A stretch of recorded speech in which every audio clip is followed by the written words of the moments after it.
Welcome to Over the Edge podcast. I'm your host, Kimberly Rankin. Okay, so today I think that we're going to talk about some current events and something from the current events that spawned a question within me. And that is the Suez Canal incident, okay, with the Evergreen container ship that was the cargo ship that was basically lodged in the middle of the Suez Canal. So don't know how it happened, why it happened. We're not here to talk about that. What I'm here to talk about today is the ramifications that it has on us, the global society, and what that means. Okay, so the Suez Canal is one of the main thoroughways for cargo ships to get through. For us to receive goods and, the products that we buy. And this morning I woke up to some news of like coffee, something that a lot of us across the world, drink, and how the supplies, are going to be affected, and there could possibly be a shortage because of the Suez Canal, incident. Okay. So, it had ships, being delayed. They were waiting to get through for, so there's this whole thing of how we rely on, as consumers, we rely on other countries to provide products and services to us. Okay, so that spawned a question in me, and that question was, where the hell did we go wrong and not being able to provide for ourselves? Meaning, I grew up, so I am a child of the 70s, 80s, right? And I grew up with my grandparents having farmland. Like, they had gardens, they grew their own food, they had livestock, so chicken farms, that kind of thing. So, and I know some of you may have experienced the exact same thing as me, because we're in the same, same generation of what we grew up with. Like, I remember there's nothing better than a homegrown tomato, you guys. Like, honestly, homegrown tomatoes are so different from store-bought tomatoes. It's unreal. The quality and the taste and the acidity that's in it is just amazing. So, these are things that I grew up with. I grew up with, helping my grandparents, go out in the garden, you pick your fresh vegetables, and we had canning. We helped can the food for through the winter time and stuff like that. Where did we go wrong? I'm sitting here thinking, and I know that this is just this is a first world problem, right? Of like, coffee's going to be on a shortage now. Like, last year in 2020, we had a shortage of toilet paper and cleaning supplies. And now we're going to have a shortage of coffee. Yeah, honestly, it makes me laugh because at how ridiculous it is. So, people are like, oh no, I can't survive without my coffee. Okay. So why aren't we growing our own vegetables and our own food now? Why are we negating the basic skills in life to be able to support ourselves should something actually happen? What if a natural disaster happens, and what are we to do then? You guys think the toilet paper shortage of 2020 was a big deal. If something major happened, a catastrophe happened, or, what would we actually do with ourselves? Ponder that for just a moment, because I think that we have become very lax in basic survival skills. That is my interesting opinion. I personally live in a townhouse. So it's, I have maybe 3 foot of yard space, 3 foot by 3 foot grass, right? So, I look at this going, where the hell would I grow food? How would I support myself? And my family, right? But the whole coffee thing kind of threw me this morning. I'm going, okay, so I actually posed it to a friend on on a Facebook post. I was like, okay, do I need to start looking at farmland? Do I need to start looking at, purchasing, a homestead to where I can actually start growing my own food and start now? And it also brings me to the point of how much food we eat is actually processed. GMOs and geoengineering, and how much of that is actually affecting our bodies and our abilities to heal our bodies. So, I would love to hear your feedback on this, because I think that this is definitely a stance that we should be taking as not only as individuals, but as a community, a group of peoples, of saying, look, if something goes down, would I be able to provide basic sustenance for my family? I mean, I'm not saying that we all go out and grow, coffee bean farms. I mean, maybe that would be nice if we could do that. But, I realize that not all of us have that luxury, but it's what can we start doing, to kind of give back to ourselves and to teach the generations going forward how to do these things. I'm self-taught at a lot of things in my life. I'm a self-taught artist. I taught myself to sew. I teach myself how to do things with technology, and whatnot, and business and all those things. And yet I'm sitting here going, okay, I remember doing these things with my grandparents, but then we became very accustomed to, things being outsourced and done for us, that we just go to the grocery store and it's plentiful, and there's no need for us to learn to grow these things and take care of ourselves anymore. And and I look at that and go, okay, but that is a necessary skill set. So like, I absolutely have mad respect for all of our farmers, and all of the agricultural businesses out there and families who are like basically putting the food on all of our tables. Okay. I have mad respect for them. And at the same time, I've got to teach this stuff not only to myself, but to my kids, so that they can pass it to their kids, and even if it's starting small and, a patio garden, okay, even if it's hydroponic gardening, there's some sort of method to the madness here, you guys, of what I'm presenting to you.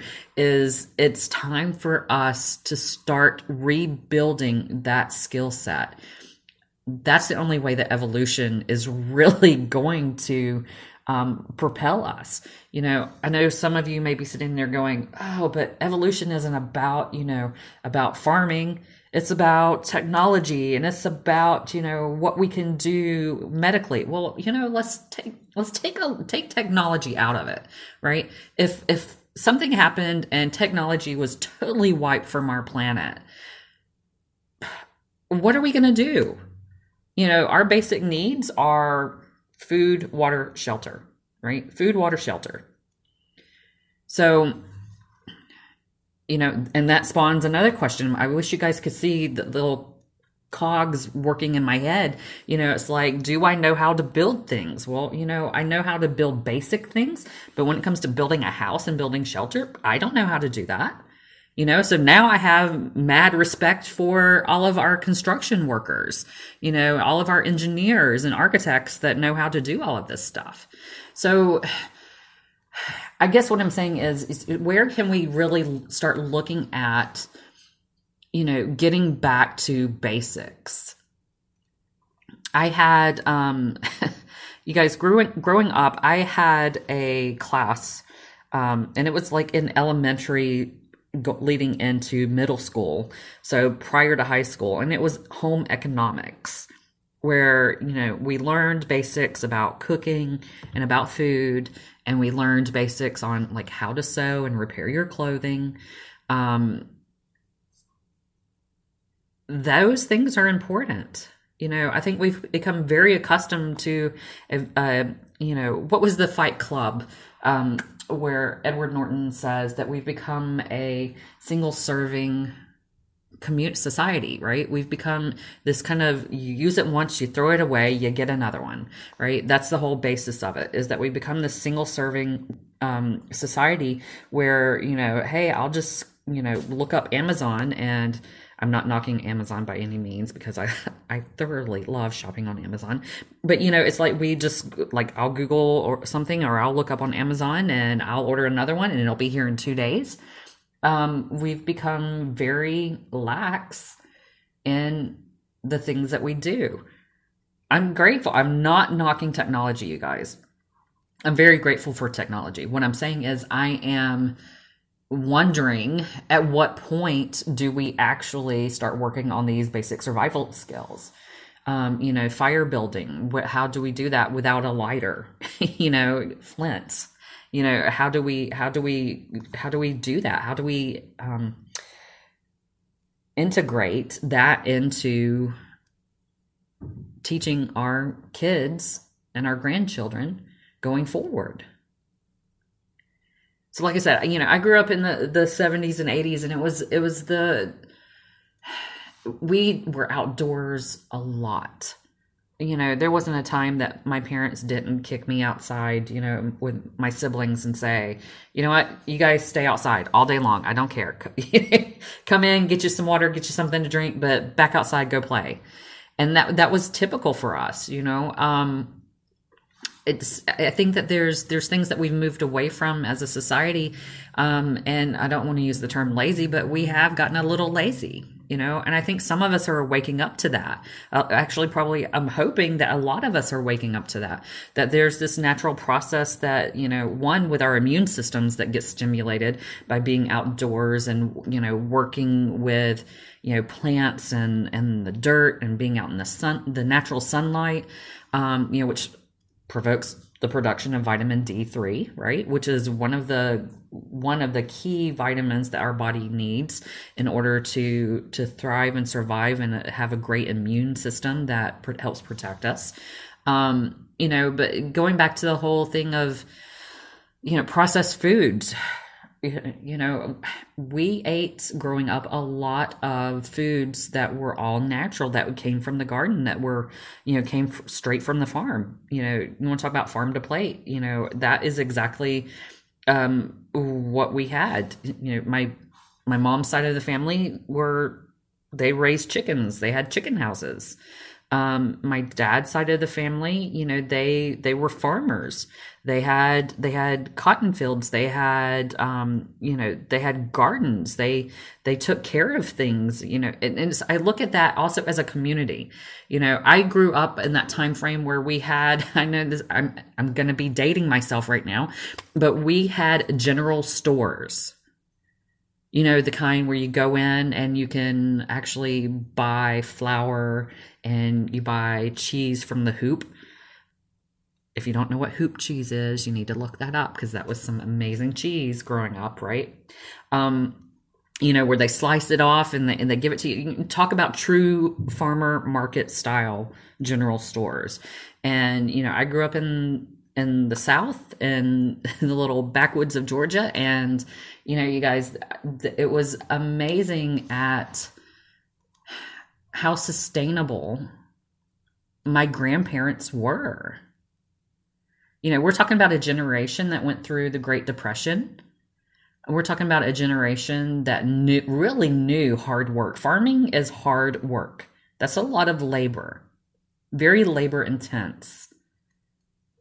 And that lifestyle, and I look at that and I look at how healthy they were. There weren't a lot of medications and pharmaceuticals around. It was them living off the land. And, and then that sparks a question in me.